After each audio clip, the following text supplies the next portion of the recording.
வன்னியான நடு காட்டுக்குள்ள அப்படியே தனது மேஜர் கிட்டாங்கவை பார்ப்பதற்காக போய்கிட்டு இருக்கிறாங்க. அந்த தலைவர் நம்மளை பார்த்து என்ன சொல்லுவாங்க? அவங்க நமக்கு இதை விட அதிகமான எதுவும் தண்டனை தரப்போறாங்களா? அவங்க கிளம்பும் போதே என்னுடைய நண்பர்கள் எல்லாம் சொன்னாங்க, நீ தனியா போற, உனக்கு என்ன நடக்குங்கிறது எங்களுக்கு தெரியல, பரவாயில்லன்னு சொல்லி விட்டுருக்காங்க. ஆனாலும் அப்படியே போய்கிட்டு இருக்கும்போது இவங்களுக்கு நேர அப்படியே ஒரு பயங்கரமான ஒரு வெளிச்சம், அந்த வெளிச்சம் அவங்களை அப்படியே நெருங்கிக்கிட்டே இருக்குது. வன்னியான் அப்படியே பார்த்துக்கிட்டே இருக்கிறாங்க. என்ன வெளிச்சம் என்ன பார்த்து நெருங்கி வருது? இயேசுவே இயேசுவே சொல்றாங்க. அந்த வெளிச்சம் அப்படியே பக்கத்துல வரும்போது, பயப்படாதே, நான் உனக்கு துணை நிற்கிறேன் அப்படிங்கிற ஒரு குரல் கேட்டுச்சு.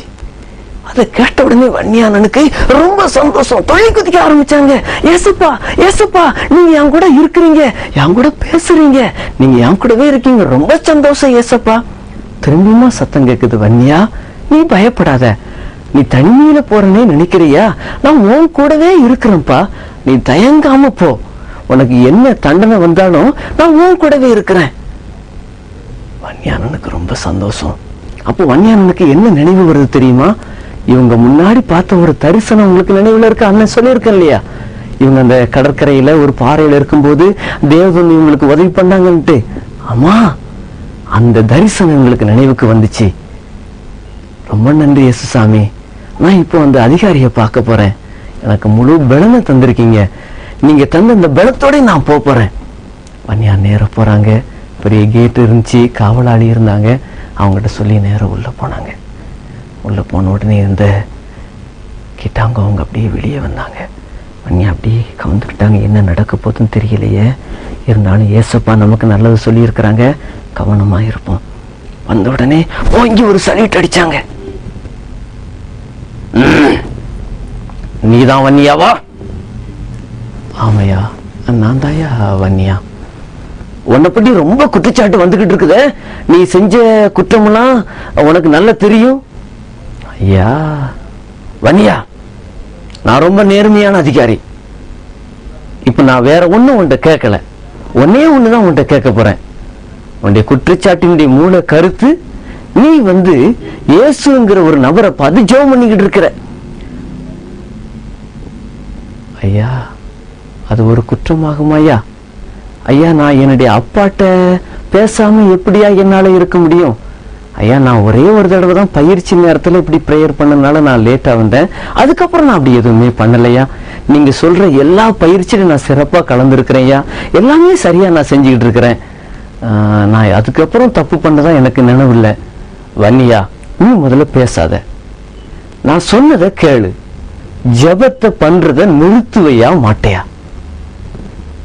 ஐயா ரொம்ப மன்னிச்சுக்காங்க, என்னால ஜபம் பண்ணாம இருக்கவே முடியாது, கண்டிப்பா என் ஏசப்பாட்ட நான் பேசியே ஆகணும். வன்னியா என்ன நீ, நான் சொல்லிக்கிட்டு இருக்க, நீ திரும்பி திரும்பி பதில் சொல்ற. ஒரு உனக்கு நானு இன்னும் பயங்கரமான கடுமையான ஒரு தண்டனை கொடுத்தாதான் நீ சரி வருவ. ஏற்கனவே உனக்கு முழங்கால் போட்டு ஒரு பயங்கர தண்டனை கொடுத்திருக்கிறாங்க, சாப்பிடாம உனக்கு ஒரு தண்டனை கொடுத்திருக்கிறாங்க, அடுத்து உனக்கு ஒரு சரியான தண்டனை, இதுல நீ கண்டிப்பா திரும்பிடுவ, எனக்கு ரொம்ப நம்பிக்கை இருக்கு. ஐயா நான் தவறு எதுவும் செய்யலையா, நீ சொல்லுத, ஆனா நான் நீ தவறு செய்ததா இங்க அறிக்கையெல்லாம் சமர்ப்பிச்சுக்காங்க, எல்லாம் சொல்லி இருக்கிறாங்களே. சரி ஐயா, நீங்க என்ன சொல்றீங்களோ அதை செய்யறேன், ஆனா என்னால ஜெபிக்காம மட்டும் இருக்கவே முடியாதுயா.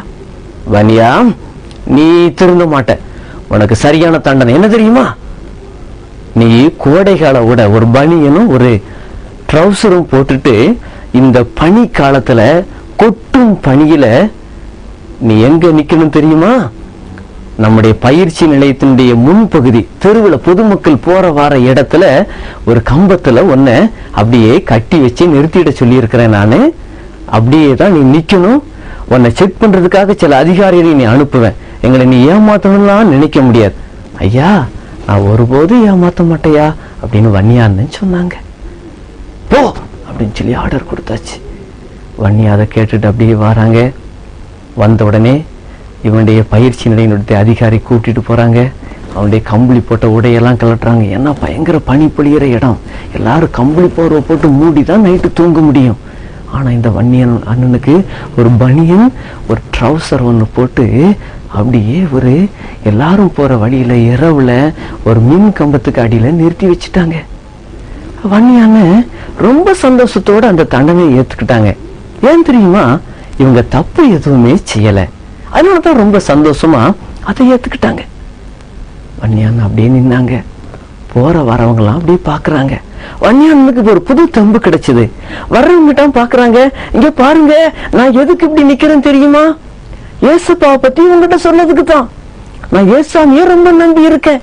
இந்த குளிர்லயே நான் இப்படி நிக்கிறதுக்கு காரணம் என்ன தெரியுமா? ஐயா அம்மா கேளுங்க, ஏசுசாமி என் கூட இருக்கிறாங்க, அவங்கதான் இந்த குளிரை தாங்கக்கூடிய ஒரு வெப்பத்தை எனக்கு தந்திருக்கிறாங்க அப்படின்லாம் சொல்றாங்க. சில நேரத்துல அழகா வன்னியான பாட்டு கூட பாடுவாங்க. அனிமா அந்த பாட்டு கருத்து நம்ம இங்க படிக்கிற பாட்டு இதனுடைய அர்த்தமா இருக்கும்னு சொல்லி நான் நினைக்கிறேன். அவனை பாடி காட்டட்டுமா?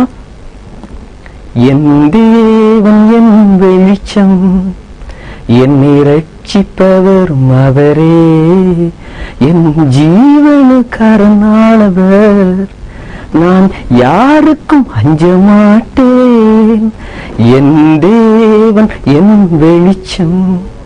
ஆமா, அந்த இரவுல பயங்கர குளிர்ல பனி அப்படியே விழுந்துகிட்டு இருக்குது.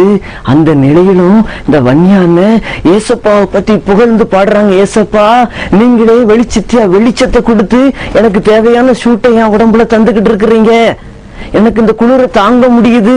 இதை ஒவ்வொருத்தர்கிட்டயா சொல்றாங்க. நள்ளிரவை தாண்டிச்சு அப்படியே நிக்கிறாங்க, மயங்கிலாம் விழல. அப்போ ஒரு 3 அதிகாரிகள் வந்து இவரை பரிசோதனை பண்றாங்க. பாருங்க, இப்பதான் அந்த பரிசோதனை பண்ற காட்சி இந்த படத்துல நீங்க பாக்குறீங்க. அவர் வந்து கேக்குறாரு, வன்னியா உனக்கு ஏன் இந்த வேண்டாத வேலை? நீ ஒரு வார்த்தை சொல்லிட வேண்டியதான், நான் ஜெபிக்கல, அவ்வளவுதானப்பா. எல்லாரையும் மாதிரி நீ கம்பளி போர்வை போட்டு நல்ல முடி நிம்மதியா தூங்கலாம, ஏன் இந்த கஷ்டம் உனக்கு? ஐயா நான் அப்படி செய்யவே முடியாதுயா, நீங்க என்ன தண்டனை தந்தாலும் நான் மறக்காம ஜெபம் பண்ணிக்கிட்டே இருப்பேன், பண்ணு நல்லா பண்ணு. இந்த தண்டனை வன்னியானனுக்கு 1 நாள் அல்ல 2 நாள் அல்ல, அப்படியே தொடர்ந்துகிட்டே இருக்குது. வன்னியான சில நேரம் அப்படியே கவுந்துகிட்டே இருப்பாங்க, ஆனாலும் ஜெபித்துக்கிட்டே இருப்பாங்க. சில நேரங்கள் அவங்களுக்கு இந்த மக்களை நினைச்சு இவங்க இன்னும் ஏசப்பாவை தெரிஞ்சுக்கிடாம இருக்கிறாங்களே, பிறரை மன்னிக்காம இருக்காங்களே, அந்த எண்ணத்தை நினைச்சு ஏசாமிட்ட கண்ணீரோடலாம் ஜெபம் பண்ணுவாங்க. ஆனா அந்த கண்ணீர் தரையில எப்படி விழும் தெரியுமா தம்பி தங்கச்சி? அப்படியே ஐஸா மாறி விழும்பா, பனிக்கட்டியா மாறி விழும். அப்படின்னா எந்த அளவு குளிர் பாரு. எவ்வளவு பெரிய கஷ்டமான நிலையிலும் கூட ஏசப்பாட்ட ஜெபம் பண்ணி இருக்கிறாங்க.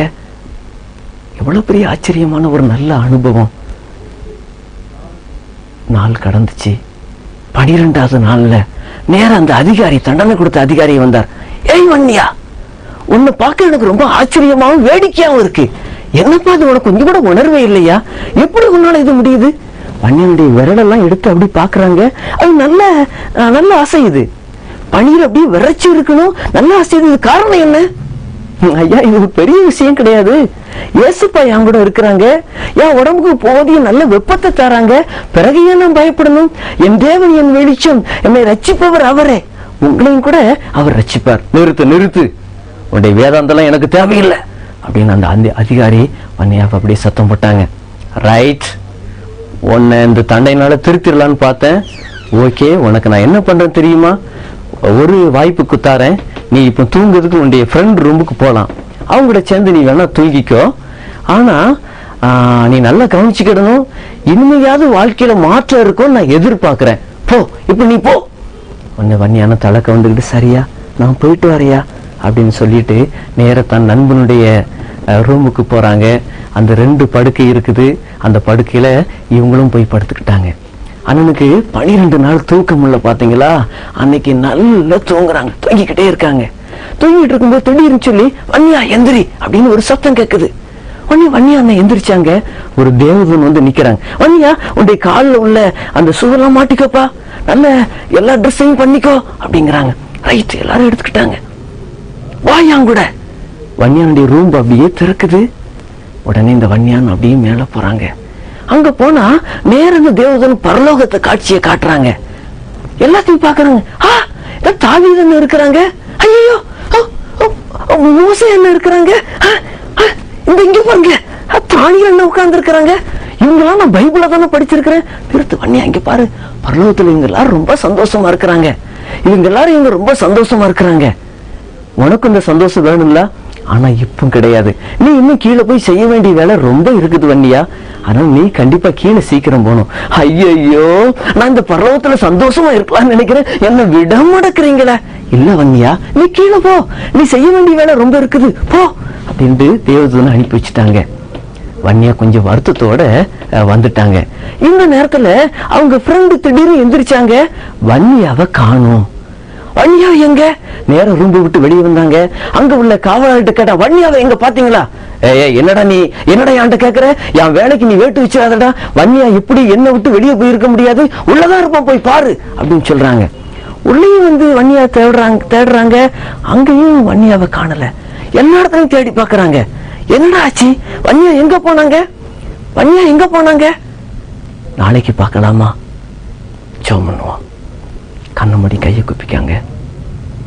இயேசு சாமி, இந்த வன்னியாவுக்கு இருக்கிற ஜெப அனுபவத்தை எனக்கு தாங்கன்னு சொல்லி கேளுங்க. அன்புள்ள இயேசு சாமி, அன்பு சின்னஞ்சிறு பிள்ளைகள் நம்முடைய பாதத்துல நாங்க சமர்ப்பிக்கின்றோம். இவங்க அதிகமா தான் வாழ்க்கையில ஜெபிக்க நீங்க இவங்களுக்கு கற்றுத்தாங்க ஆண்டவரே. ரொம்ப நன்றி சொல்கிறோம். அப்படியே நீங்க செய்ய போறீங்க. ஆமீன்.